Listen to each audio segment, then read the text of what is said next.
तो ब्रेक के बाद आप सभी का स्वागत है। आजमगढ़ और रामपुर में लगातार जिस तरह से लोकसभा उपचुनाव हो रहा है, लगातार चुनाव प्रचार वहां पर चल रहा है। आज चुनाव प्रचार का आखिरी दिन है। कौन सी पार्टी कितनी दमदार, कितनी मजबूती के साथ चुनाव प्रचार में लगी हुई है और आखिर कौन इन दोनों ही लोकसभा सीटों से बाजी मारने वाला है, इसी पर लगातार हम चर्चा कर रहे हैं। तमाम मेहमान हमारे साथ जुड़े हुए हैं। और देखिए, कल जिस तरह से अगर देखा जाए तो उत्तर प्रदेश के जो डिप्टी सीएम है केशव प्रसाद मौर्य, वो कल गए हुए थे और वहां पर उन्होंने एक आजमगढ़ में एक जनसभा की और वहां पर उन्होंने एक बयान दिया। उन्होंने कहा कि अखिलेश यादव को पता चल गया है कि वो यहां से सीट हारने वाले हैं और इसी वजह से अखिलेश यादव आजमगढ़ नहीं आ रहे हैं। नितिन जी। शांतनु जी, केशव मौर्य अभी पहले भी कुछ बोले थे, उसका उनको जवाब मिल गया था, उचित जवाब सदन के अंदर जी। ये लोग किस तरीके की भाषा बोलते हैं, क्या बोलते हैं, आप कितना शिक्षा है इनके पास, ये आप समझते हैं।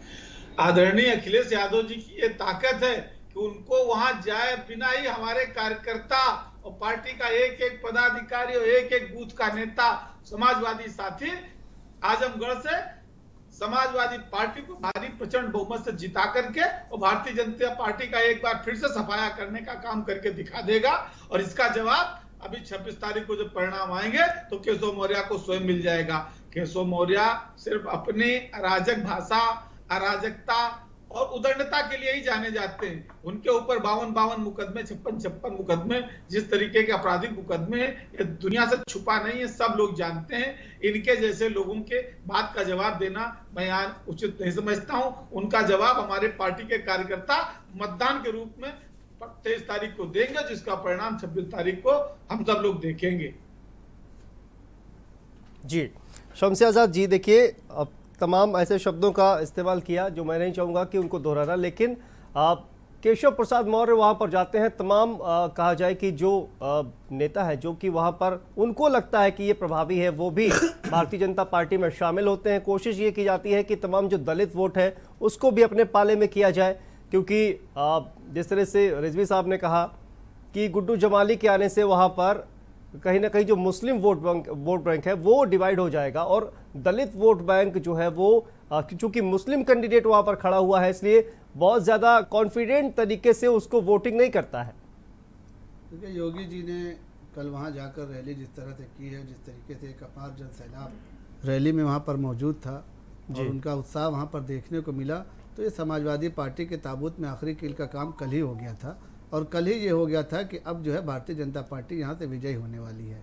गुड्डू जमाली जितनी मजबूती से लड़ेंगे भारतीय जनता पार्टी को उतना ही फायदा होगा, ये आप समझ लीजिए। और गुड्डू जमाली वही वोट काट रहे हैं जो समाजवादी पार्टी का हमेशा से वोट बैंक रहा है। भारतीय जनता पार्टी ने दलितों का वोट अपनी तरफ करने के लिए लगातार 8 सालों से अनेकों योजनाएं चलाई हैं। राष्ट्रपति बनाने के बाद वोट कटवा लोग होते हैं तो वोट काट के किसको फायदा पहुंचाते हैं। और आपने भी अभी कहा कि बहुजन समाज पार्टी ने सिर्फ इसलिए कैंडिडेट को लड़ाया है कि भारतीय जनता पार्टी को जिताया जाए और समाजवाद को कमजोर किया जाए। बड़ा हास्यास्पद जितेंद्र जी, आम जनमानस मैंने ये नहीं कहा, समाजवादी मैंने ये नहीं कहा, ये विपक्षी जो है ना, आप जैसे लोग जो है ना, जो बसपा का विपक्षी पार्टियां हैं वो ये कहती है। जो भारतीय जनता पार्टी समाजवादी पार्टी के प्रवक्ताओं को तो हम समझते ही नहीं कि इनके पास दिमाग भी होता है, क्योंकि बात अगर हो रही है तो कम से कम खामोशी से बात आपने किया, कोई बोला बीच में आपको, कम से कम बात का जवाब आप दीजिए। यहाँ पर कोई झौझौ करने के लिए नहीं आइए। भारत समाचार का प्लेटफॉर्म है, यहाँ बहुत सार्थक बहस होती है, तो इसको थोड़ा सा ध्यान में रखिए। आपको अगर कुछ कहना है तो आप कह लीजिए, उसके बाद हम बोलेंगे। आप बोल लीजिए पहले। मैंने बोलो अपनी बात। जिस तरीके से भारतीय जनता पार्टी ने एक ऐसा प्रत्याशी वहां पर उतारा है जो यादव समाज से है और जिसने पिछला चुनाव लड़ा था और 3 लाख के ऊपर वोट पाया था, तो उसके पास एक अच्छा अनुभव है। वो वहाँ के क्षेत्र को, वहाँ की जनता को जानता भी है और वहाँ की जनता भी उनको चाहती है। तो दोबारा से जो वहाँ पर जनता ने गलती की थी उस गलती को दोहराना नहीं चाहती है। इसलिए निरहुआ यादव के समर्थन में एक भोजपुरी एक्टर भी है, वहाँ पर प्रसिद्ध भी है और पूर्वांचल का क्षेत्र है जहाँ पर भोजपुरी एक्टर कलाकारों की बहुत ज़्यादा इज्जत की जाती है और वहीं पर उनकी जो है उनको स्टार प्रचारक माना जाता है, हीरो माना जाता है। तो निरहुआ यादव की छवि भी कहीं से खराब नहीं है। वो भले जो है फिल्म वो रहे हो, क्या कहते हैं, अच्छे कलाकार है, लेकिन उनकी छवि जो है बहुत अच्छी वहाँ पर है। तो एक अच्छा प्रत्याशी भारतीय जनता पार्टी ने वहाँ पर दिया है। और रामपुर में भी एक दलित समाज को वोट टिकट देकर वहाँ पर दिखलाया यहाँ की एक अच्छा प्रत्याशी, जो वहाँ पर समाजवादी पार्टी के खैमे में कभी हुआ करता था। लेकिन अब समाजवादी पार्टी, मैं आपके चैनल के माध्यम से भी कहना चाहता हूँ कि समाजवादी पार्टी अब समाजवादी पार्टी रही नहीं है, क्योंकि ये अखिलेशवादी पार्टी रह गई है। अखिलेश अपनी जिद के आगे, अपने अहंकार के आगे न किसी नेता को मानते हैं, न किसी की राय मानते हैं, न जनता की राय लेते हैं, जो उनकी समझ में आता है। यही वजह है कि उनसे सारे के सारे नेता, जो बड़े नेता थे, वो अपना किनारा करते चले गए। और जनता ने भी उनको जो है 2022 में एकदम साफ संकेत दे दिया कि अब हम जो गलती एक बार कर चुके थे, मुलायम सिंह यादव के परिवार का इनको समझकर या समाजवादी पार्टी का इनको सिपाही समझकर हमने जो गलती की थी, अब दोबारा से वो गलती हम नहीं करेंगे। और इसका परिणाम आपने देखा कि 2022 में भारतीय जनता पार्टी की सरकार चुनी गई। अब ये उपचुनाव जरूर है, लेकिन भारतीय जनता पार्टी ने पूरी ताकत लगाई है। मैं फिर यह कहूंगा कि अगर भारतीय जनता पार्टी वहां पर हारती है तो उसके लिए कुछ नहीं, वो एक रिहर्सल के तौर पर माना जाएगा। लेकिन अगर जीत जाती है तो समाजवादी पार्टी का लोकसभा में बिल्कुल से जनाधार खत्म हो जाएगा। ये साफ संकेत मिल जाएगा 26 तारीख को। सर, आपने पूरी ताकत तो झोंक रखी है आजमगढ़ में, उसके बावजूद आप कह रहे हैं कि हार जाएगा तो हमारा रिहर्सल होगा। अगर भाई जनता है, जनता देखिए उसके फैसला जो आ जाएगा हम उसको मानेंगे। हम ये तो नहीं कह सकते 100%। ये राजनीति है, राजनीति में जो हर सेकंड जो कुछ ना कुछ बदलाव होता रहता है, तो ऐसा नहीं है कि हम उसको 100% कह दें कि हम जीत रहे हैं। दोनों वहां पर समाजवादी पार्टी की सीट है, हम पूरी ताकत लगाए हुए हैं। कि वो 100% श्योर है कि वो जीत रहे हैं। अरे वो तो 2022 में भी श्योर थे। हम चुनाव को चुनाव के तरीके से लड़ते हैं। ये नहीं है कि हम आत्मविश्वास के सहारे रहें और हम वहां पर दौरा करने न जाएं। हम सिर्फ अहंकार में घर पर बैठे रहें कि हमको हमारे कार्यकर्ता जिता देंगे, हमको हमारे वोटर जिता देंगे, ऐसा कहीं नहीं। भारतीय जनता पार्टी पूरी ताकत के साथ लड़ रही है। मैं फिर कह रहा हूँ, ये भारतीय जनता पार्टी 2024 का रिहर्सल कर रही है। वो देखना चाहती है कि जनता की क्या जरूरतें हैं, जनता के क्या मुद्दे हैं, जनता की क्या मांग है, हम जनता के बीच में कौन सा मैसेज लेके जाएं, इसके लिए वहां पर काम कर रही है। अगर इस पर वो 100% उतर आती है तो वही मुद्दे लेकर 2024 का चुनाव लड़ेगी और एक बार पुनः जो है तीसरी बार केंद्र में आदरणीय मोदी जी की सरकार बनेगी। ठीक है मनोज जी, देखिए एक तो जिक्र इन्होंने ये किया कि योगी आदित्यनाथ जी ने रैली की, वहां पर बहुत ज़्यादा भारी जो भीड़ जो है वो वहां पर एकत्रित थी। 2022 का आपने विधानसभा चुनाव देखा, अखिलेश जी की रैलियों में जो भारी भीड़ है वो आपने देखी होगी। रैलियों में भीड़ क्या सफलता की गारंटी है चुनाव में? पहली बात ये। और दूसरा, वंशवाद की बात कर रहे हैं, ये वंशवाद क्या अखिलेश यादव को नुकसान पहुंचाने वाला है? देखिए, आपके दो सवाल हैं, दोनों सवालों का जवाब दूं उससे पहले मैं एक दूसरी बात कहना चाहता हूं। मैं जी 2017 में भारतीय जनता पार्टी की सरकार बनी, जी पिछली सरकार बनी थी और योगी आदित्यनाथ जी मुख्यमंत्री चुने गए थे, जो गोरखपुर से सांसद थे। वो मुख्यमंत्री थे और अगर आप याद करें तो सांसद पद से उन्होंने इस्तीफा दिया और वहाँ उपचुनाव हुआ था जी। और उपचुनाव के परिणाम हम सबको याद हैं कि मुख्यमंत्री रहते हुए भी वो चुनाव परिणाम किसी और के पक्ष में चला गया था जी। तो उपचुनाव है, पहली बात। दूसरी बात कि अभी विधान परिषद के चुनाव हो रहे थे, बनारस प्रधानमंत्री जी का क्षेत्र है और आजमगढ़ में 10-10 समाजवादी पार्टी के विधायक हैं। अखिलेश जी वहाँ से सांसद थे या भूतपूर्व सांसद हो गए थे, एक उनके प्रभाव का क्षेत्र था, लेकिन वहाँ एमएलसी का चुनाव कौन जीता? तो ये जनता है, उपचुनावों के परिणाम हमेशा बड़ा चौंकाने वाले आते हैं। और रही बात, जहाँ तक अब मैं आपके प्रश्न पर आता हूँ कि भीड़ का, तो भीड़ किसी भी राजनीतिक वोट की हिस्सेदारी या ये बात तो हम नहीं कह सकते कि नहीं, अगर भीड़ आ गई तो निश्चित रूप से चुनाव जीत रहे हैं, लेकिन अगर भीड़ ना आए तो ये भी एक बहुत बड़ी बात है कि वो नेता फ्लॉप हो चुका है। हाँ, रही बात अखिलेश जी की मीटिंगों में बहुत भीड़ होती थी, स्वाभाविक है हुई, लेकिन अखिलेश जी या तो मतदाताओं को प्रभावित नहीं कर पाए, आकर्षित नहीं कर पाए, या मतदाताओं ने उनकी बात को तो सुनने के बाद वो उतना प्रभावित नहीं हो पाए, इसलिए भीड़ को बहुत अहम हिस्सा सर ये भी कह सकते हैं कि समाजवादी पार्टी में इकलौता ऐसा चेहरा है जो कि लोकप्रिय है, जिसको जनता पहचानती है, जानती है अच्छी तरह से, ये भी कहीं ना कहीं कमी रहेगी। देखिए, नेताजी के बाद से भाई समाजवादी पार्टी की कमान अखिलेश जी के पास है। ये अलग बात है कि पारिवारिक मतभेद है, शिवपाल जी अलग है, लेकिन शिवपाल जी रणनीतिकार हैं। इस बात से अगर इनकार किया जाए तो हमें लगता है कि समाजवादी अपने आप को अपने आप से धोखा दे रहे हैं। शायद उनके पास तो इतना बड़ा एसेट शिवपाल जी जैसा मौजूद था कि उसे संभाल नहीं पाए, अपनी धरोहर ये लोग नहीं संभाल पाए। शिवपाल जी शायद संभले रहते तो समाजवादियों के लिए बहुत बड़ा एसेट होता। और वो रणनीतिकार हैं, वो हमेशा चलते ये रहते सर हैं। कहीं ना कहीं दर्शाता है कि मनमुटाव है, पारिवारिक मनमुटाव है, इसमें कोई शक नहीं। और पारिवारिक मनमुटाव का फिरोजाबाद में देखिए चुनाव, राम गोपाल जी के बेटे को हारना पड़ा, शिवपाल जी चुनाव लड़े और अंततः हारना पड़ा उनको। और कहीं ना कहीं समाजवादी पार्टी की जो गिरावट आई उसमें निश्चित रूप से परिवार में बिखराव होता है, छोटा छोटा बिखराव भी होता है, तो उसका कहीं ना कहीं असर होता है। तो शिवपाल जी के इस बिखराव से, शिवपाल जी के इस दुराव से और समाजवादी पार्टी के इस दुराव से निश्चित रूप से समाजवादी पार्टी को नुकसान हुआ। लेकिन चुनाव है, उपचुनाव है, और जब मुख्यमंत्री के क्षेत्र का प्रत्याशी हार सकता है, गोरखपुर में कोई सोच नहीं सकता था, वहाँ से हार सकता है। प्रधानमंत्री जी के यहाँ विधान परिषद का प्रत्याशी हार सकता है। उसी आजमगढ़ में 10-10 विधायक होते हुए जो है एमएलसी निर्दल हो सकता है। तो उपचुनाव है, उपचुनाव में जनता कहाँ चली जाए। और दूसरी बात कि दोनों प्रत्याशी सजातीय हैं, MY फैक्टर में, वो वाई फैक्टर के दोनों हैं। और अभी हमारे रजा साहब बता रहे थे 3,61,000। तो निश्चित रूप से धर्मेंद्र यादव जी का वो कद नहीं है जो अखिलेश जी का है। और गुड्डू जमाली जी के लड़ने के बाद अगर जितना वोट कम होगा वो निश्चित रूप से समाजवादी पार्टी का ही कम होगा। तो भारतीय जनता पार्टी फायदे में रहेगी। अब वो सीटों में कन्वर्ट हो पाता है कि नहीं हो पाता है, ये तो चुनाव के परिणाम के बाद ही तय हो पाएगा। लेकिन चुनाव दिलचस्प होगा, ये चुनाव से पहले तय है। और चुनाव इतना आसान नहीं होगा, ये भी आप मान के चले, क्योंकि भारतीय जनता पार्टी की सरकार है, तो सरकार का असर कहीं ना कहीं चुनावों पर रहता है। जी बिल्कुल। रजा रिजवी साहब, देखिए रामपुर की अगर बात की जाए तो रामपुर में चूंकि मुस्लिम बाहुल्य एक क्षेत्र माना जाता है, तमाम जो मतदाता वहाँ पर है, ज़्यादा परसेंटेज जो है वहाँ पर मुस्लिम मतदाताओं का है। ऐसे में भारतीय जनता पार्टी के लिए निश्चित तौर पर बड़ी चुनौती है वहाँ पर। और भारतीय जनता पार्टी कहा जाए कि प्रधानमंत्री ने भी कहीं ना कहीं अब थोड़ा सा इस तरह का रुख जो है अपनाया हुआ है, मुस्लिमों को रिझाने की एक तरह से कोशिश जो वो लगातार कर रहे हैं। लेकिन क्या इसका फायदा रामपुर में भारतीय जनता पार्टी को मिलने वाला है? देखिए, रामपुर में जो चुनाव हो रहा है वो दो लोगों के बीच में हो रहा है जी। आसिम रजा समाजवादी पार्टी और घनश्याम लोधी बीजेपी। वहाँ और कोई, कांग्रेस ने कोई टिकट दिया नहीं किसी को और बीएसपी ने किसी को दिया नहीं। आप मुस्लिमों की और उसकी बात करते हैं तो 53% ओवरऑल जो है मुसलमान है और 49% वहाँ हिंदू है।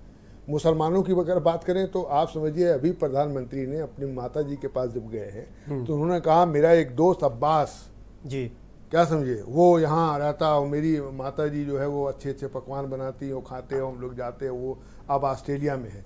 तो जाहिर सी बात है, अगर ये बात कहीं आ रही है कि एक पीएम का एक अच्छा दोस्त एक अब्बास, जबकि अब्बास मेरे बेटे का भी नाम है, तो लोगों ने उससे कहा फोन पे कि भाई तुम ही तो नहीं हो प्रधानमंत्री के दोस्त, मजाक में। तो ये भी एक जो प्रधानमंत्री का ऐसे टाइम पे आया है, तो ये भी कहीं ना कहीं एक असर करेगा, ये ऐसा नहीं कि नहीं असर करेगा। तो वहाँ का भी चुनाव भी जो है ज़रा से इंटरेस्टिंग है, रामपुर का भी ऐसा नहीं है। और जो घनश्याम लोधी हैं वो भी सपा से एमएलसी रह चुके हैं जी। तो जाहिर सी बात है कि सपा में उनका कहीं ना कहीं, भाई अगर मैं आपके साथ बैठ रहा हूँ तो भाई कहीं ना कहीं तो आपसे जुड़ाव है, तो 2, 4, 10 लोग तो उसके रहते ही है ना, ऐसा तो नहीं वो सपा का। भारतीय जनता पार्टी ने पिछले कहा जाए कि पिछले कुछ समय से आजम खान को इस तरह से प्रचारित किया है कि इन्होंने जो तमाम गरीब हैं, मजदूर हैं, दबे कुचले जो लोग हैं, उनकी जमीनों पर कब्जा किया है, इस तरह से प्रचारित भी किया है भारतीय जनता पार्टी ने। तो क्या उसका क्या फायदा मिलेगा? ये प्रचारित नहीं किया है भारतीय जनता पार्टी, ये सच बात थी।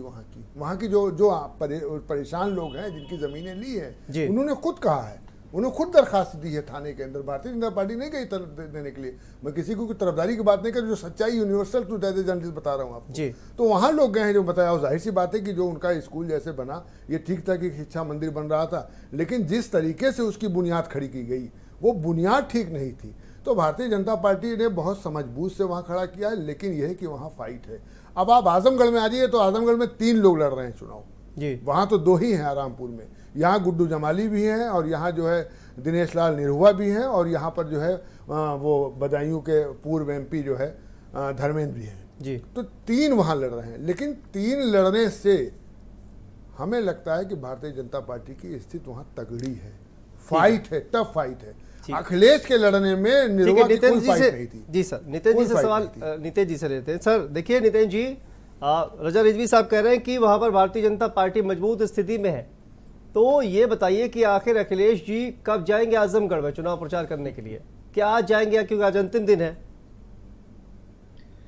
रजा रिजवी जी अपनी बात बिल्कुल ठीक कह रहे हैं कि भारतीय जनता पार्टी वहां नहीं है। भारतीय जनता पार्टी को जो सहारा है, वो बार बार कह रहे हैं कि वहां गुड्डू जमाली जो बहुजन समाज पार्टी के प्रत्याशी हैं, ये उनके सहारे अपनी नैया पार करने की कोशिश कर रहे हैं कि जितना वोट काटेंगे वो भारतीय जनता पार्टी को प्रॉफिट होगा।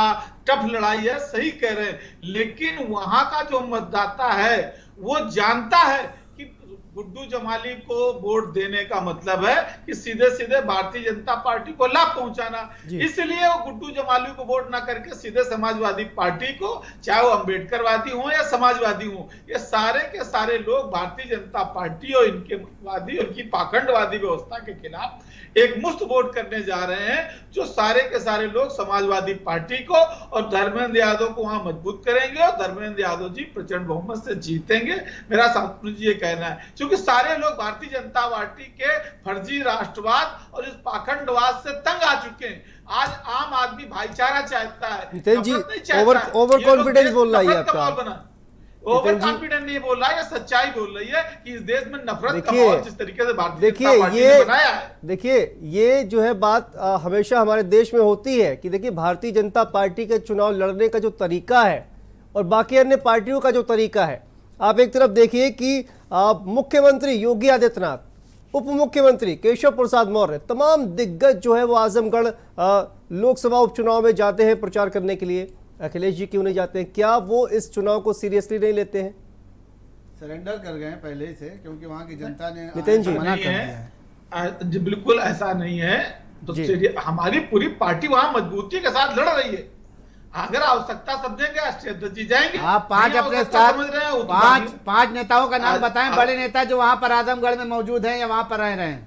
5 नेताओं का नाम बताइएगा। बहुत बड़ी पार्टी आपकी है। रामगोपाल जी मौजूद है, पूरी पार्टी के तमाम राष्ट्रीय पदाधिकारी। 5 नाम अखिलेश यादव जी के अलावा किसी का नाम ले लीजिए। 5 नाम। आदरणीय रामगोपाल, 5 नाम। रामगोपाल जी मौजूद है। 5 नाम। नरेश उत्तम 5 नाम भाई साहब।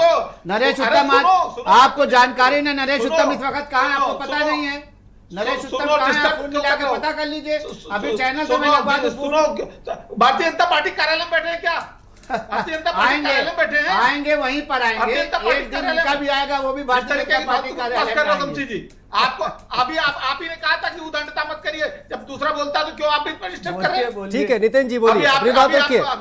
ठीक है नितिन जी अपनी बात रखिए। पूरी पार्टी, इन्हें क्या मालूम कि हमारी पार्टी का कौन सा नेता किस बूथ में बैठा है, हम इनको बताएंगे क्या?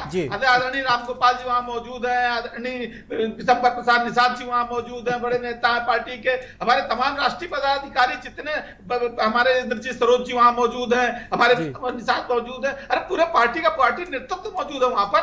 कुछ लोग आजमगढ़ में मौजूद है, कुछ लोग रामपुर में मौजूद है। हम इनको लिस्ट देंगे क्या कि कौन सा नेता किस बूथ पर मौजूद है, ताकि कल से पुलिस भेज करके उनको वहां जाने की कोशिश करें? नहीं सर, सवाल इसलिए पूछा गया नितिन जी, क्योंकि देखिए मुख्यमंत्री होते हुए योगी आदित्यनाथ जी वहां पर जाते हैं, उप मुख्यमंत्री केशव प्रसाद मौर्य जाते हैं, समाजवादी पार्टी का सबसे बड़ा चेहरा इस वक्त अखिलेश यादव जी है ना। अरे तो जनता में एक संदेश जाता है ना कि हमारा जो नेता है वो हमारे साथ खड़ा हुआ है।